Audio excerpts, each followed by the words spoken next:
Diamonds, no filter. Yeah, what's up, everybody? It's your boy, Doggie Diamonds. You already know Doggie Diamonds TV. I'm here with the homie.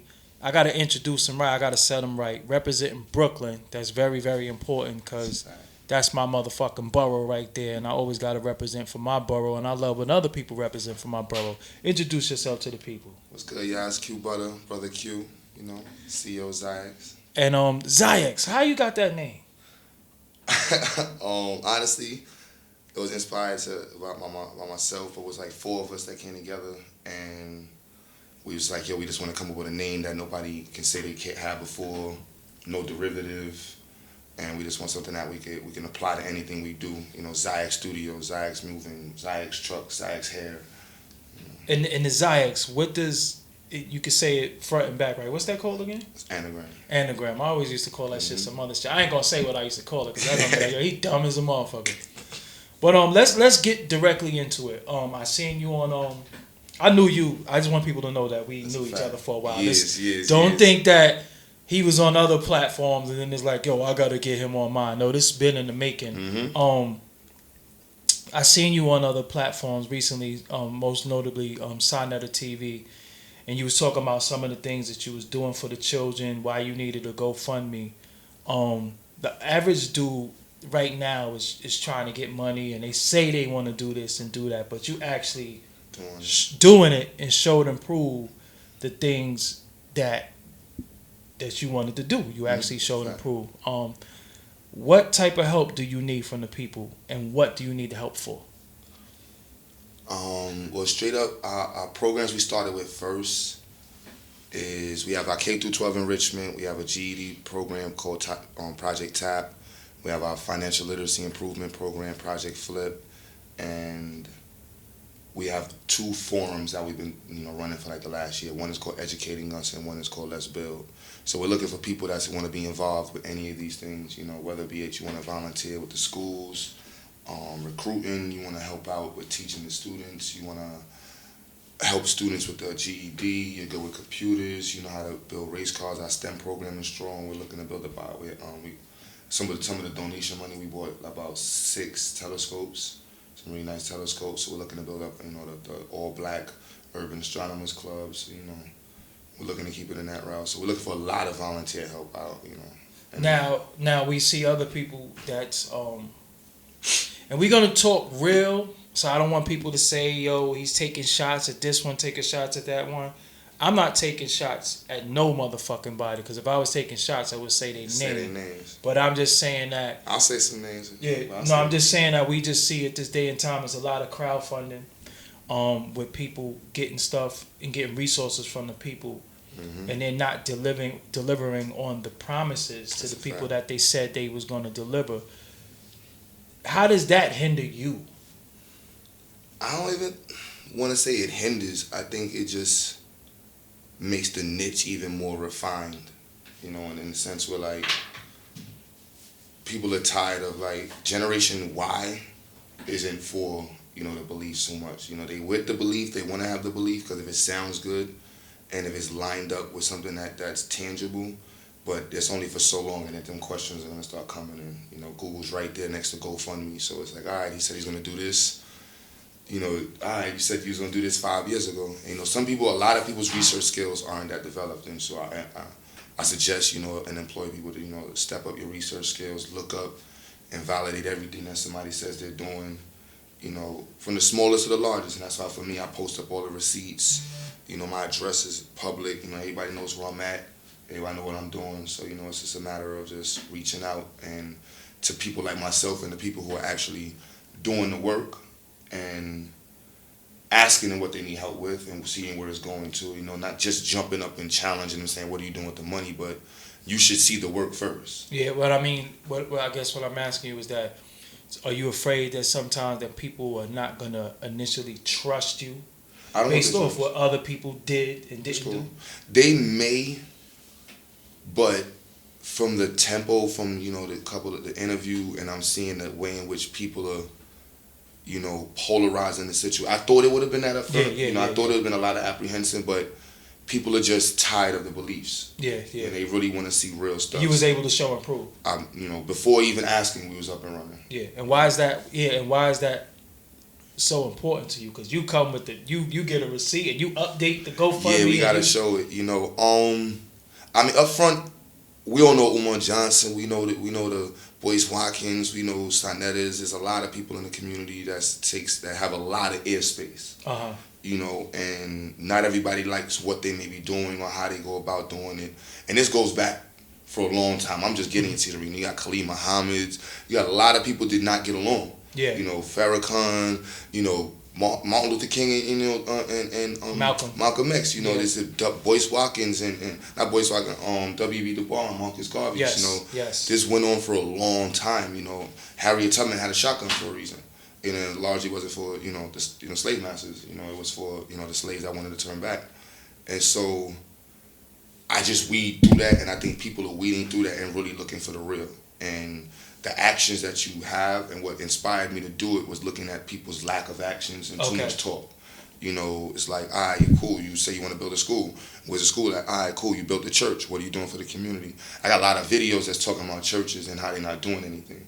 Yeah, because the church used to be like the staple in the black community at one point. Like the church. Yeah, that was a long time. Yeah, that was maybe back as like what the 70s and shit. Like that, they got eugenics, and if you don't know about eugenics, look up eugenics and Margaret Sanger, Planned Parenthood, applied eugenics, and how they used certain social components and certain social aspects to lead in and usher in their silent, policies. And so the church for a long time has been that. Margaret Sanger said, like you just said her name, she said in 1915, use a leader from the black church to introduce our policies of Planned Parenthood. And it's the same thing when the government said, let's kill off Martin Luther King and replace him with another, leader, who can invigorate the people. So, You go hard on Facebook. Your Black Power stance ain't fake. No, sir. You do it every day, all day. How difficult is it in this day and time where everybody's about peace, love, unity? I don't see race. White people ain't bad. It's not the white man. Stop blaming the white man. How difficult is it for you to remain true to who you are and still keep pushing that message of love and unity and strength with the black man, woman, and child? Easy.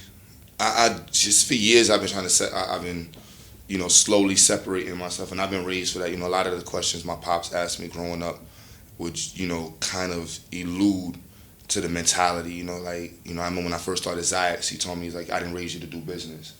I raised you to be a good person. And I was like, what you mean? He's like, businessmen are evil. Scumbags, yeah. They're evil, they're scumbags, and just stuff like that. Yeah. I mean, one time I was talking crazy about, Black Power, and he said, what you gonna do without the white man? And I was like, what you mean? I'm gonna build money. He said, you know how to build a road? You know how to build tires? What kind of plumbing you gonna use? Are you gonna use the same type of sockets?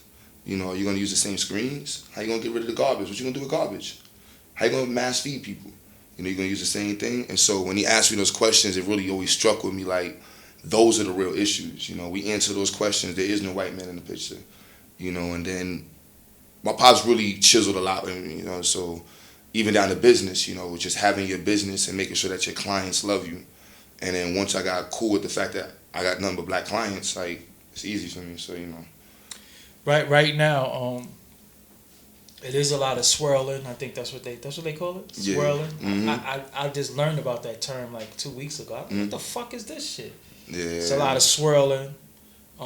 It's a lot of, they want black people want equality, whether they want equality with other black people. Like, they might be biracial, they might be gay, they might be transsexual.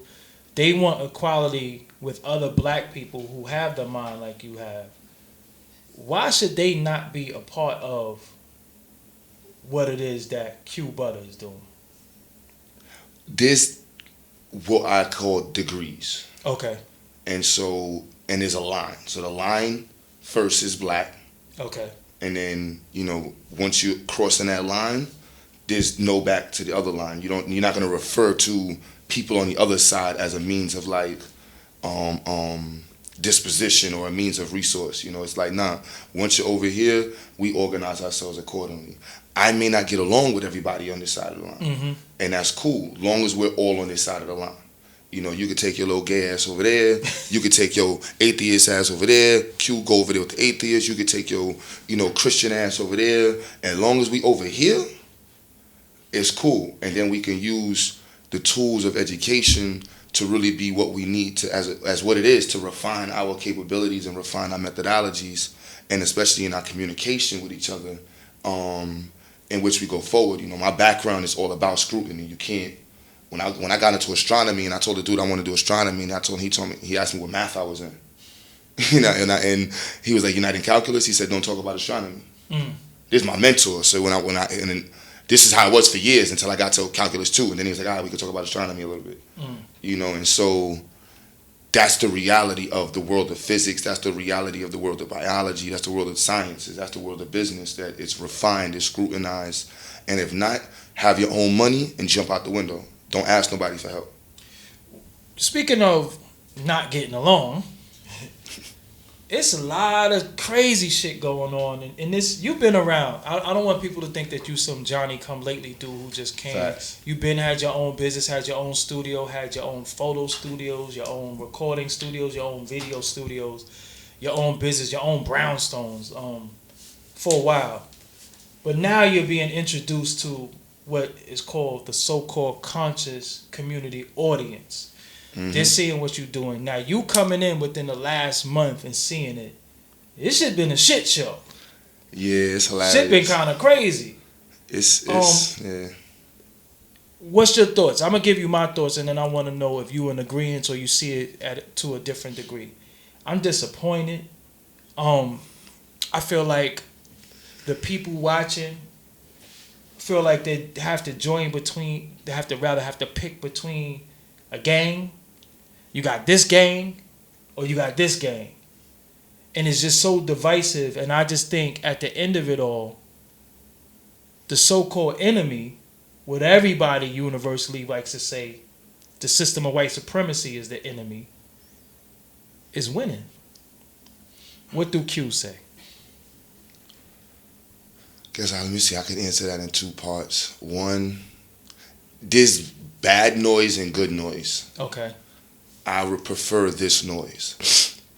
To people watching, it's entertainment. Just get, if you want to learn, just go on Google, go in the library. If you need to get inspired, if the internet is what's inspiring you after 100 raw years of black success, if you find that Young Pharaoh is what motivated you to actually read versus learning about Marcus Garvey, there's a systematical issue there. Okay. You know what I mean? And so if, like I tell people, don't discuss my issues with Umar Johnson if you're not in the field with me. Makes sense. If all you do is watch YouTube, this isn't a discussion for you and me. Yeah. I'm in the field. So my vision, my perception is in the field. You know what I mean? My perception of Brother Polite is in the field, Now, when they start speaking crazy like Polite, he said that craziness about Brooklyn. I think even in that sense, I learned a lot from my community things, and I'm gonna try to keep the two-sided polarity to it, and keeping in reference just saying, one, we have a very hostile ground that we're used to entertainment-wise and culturally-wise, and we bring that into a lot of what we do. Everything. TV, music, everything now has in that. The conscious community. And so when I started doing my community events, the reason why I came with the program called Let's Build, because when I saw Sanetta's platform, not to say like that, I just felt like we needed something opposite. Okay. And up front, our platform is about bringing active leaders and constituents in the community together to share and discuss strategies they have and they're implementing to develop our black community. Yes. And so up front, I'll do stuff like get people to hug, share numbers, make sure we do networking, and just because I understand the psychology of people. This is actual facts, not to cut your wisdom, but it was a time, the first time I actually met you in person, it was just a bunch of people in the crib. We all went around the room and we had all walks of life, from Nation to Islam to myself, just a street dude with knowledge of self, and all different type of people. And we all pitched in ideas, we all communicated and got numbers and had relationships that some of us have to this very day. And it was just not there to, well, I don't like y'all, I don't like you, I don't like you, we have food. And that was dope. You know what I'm saying? And I think it need to be more of us finding what we got in common, opposed to finding what our opposition is. And if our opposition is the system of white supremacy that everybody say, why are we fucking ready to shoot each other? Because you don't think the metanetta could be read or some shit like that. Like, that shit's it's fucking with me a little bit. Honestly, it's just air pollution, but it's better pollution. I'd rather that pollution versus, worrying about what Kate Michelle's ass looks like. That's true. You know what I mean? Power. You know what I mean? Right now the hot thing in the street is the beef between Seti and Amin Ra Squad and Sinetta. And to me, the reality of the situation is that the business could have been done better. Yeah. On both parts, and the communication between both parts needed to be worked a lot more effectively and efficiently, and especially for the sake of what it is, of show the community. business. Yeah. Not even the community. Well, because what you're saying overall, no matter what people think they're gonna learn, these motherfuckers still going up there putting on a show. They gotta perform. They gotta perform. They gotta say this stuff right. They gotta practice. They gotta rehearse. And they deserve to get paid for that. Now, I think it's just got misconstrued as that's not community work. You see what I mean? Say that. It's no different than watching the documentary channel and learning about guns. Say that. You know what I mean? That's not community work. You're not doing a benefit for the gun clubs by doing educational entertainment. You're doing it because, people will watch and they will put viewers, and then you could put commercials in between it, and then you make money. Yeah. And at the same time, it's a quality form of entertainment versus doing porn. But if you ask me, it's all entertainment. Okay. I'd rather just see nothing but black-owned porn websites, black-owned conscious sites, black-owned movies, black-owned superstar movies, black cartoons, black everything. That's my thing. Let the gay people do their own cartoons over there too. Kids, I'm with it. Let's get this line crossed, and let's get all of us over here and organize. Some people just want to watch wrestling. Yeah. Go to work and want to watch wrestling. Yeah. We need a black wrestling show. We need a black UFC. We need a black boxing league. There's no reason why we have had every major belt for the entire history of boxing. We don't have our own boxing ring, league. Let me ask you something. If you could break it down, why are we so motherfucking? I mean, it's kind of a rhetorical question, but I think the viewers, everybody think they know. When you look at the comments, everybody think they got the solution. But there's no camaraderie between the solutions. Why are we so motherfucking divided? I would say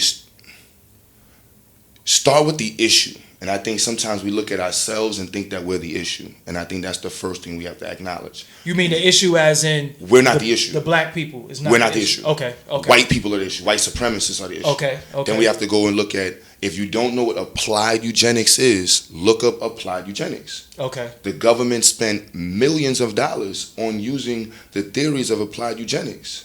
We're not fighting against somebody who, like me, sitting in a room like this. No, we're sitting against a bunch of rich white people who own Monsanto. They own the Food and Drug Corporations. They own Carnegie. The Carnegie Institute funded in the 1930s the largest race trials just to figure out whose diseases go with what ethnicity in the 1920s. You know what I mean? Rockefellers funded the school systems. Rothschilds with the banks. And banks, when we look at who we're really competing, fighting against, and we understand what was their plan, which is public. And so there's a 10-step plan that I forgot the guy name. You can look it up. He actually got shunned. I'm terrible with names. I know I'm not. That's why I like the YouTube dudes. These dudes be on point. I'm terrible with names. But there's a 10-step plan, and some of the stuff inside of the plan includes like separation. Now, although we may think white people forced segregation, what they did was control separation because we were over there and they didn't know what we were doing. And so they said, we need to let's enforce integration, and then we're going to separate them by putting in economic and environmental zoning rules. And so that way, if you live in this area, you have to go to school in this area, and then the funding is based off the tax value of your neighborhood. So that way we can separate you, but we integrated you in our system now. And by that part, a lot of us don't know procedural law, and just like in America, there's oral law, you know, without saying, once your child is admitted into the school, you orally admitted that child and agreed to whatever procedural laws are go with that school. And that's been down in stone. So we have to start looking at when they said separation, then they said there's a big thing on the laissez-faire mentality. They promoted to black people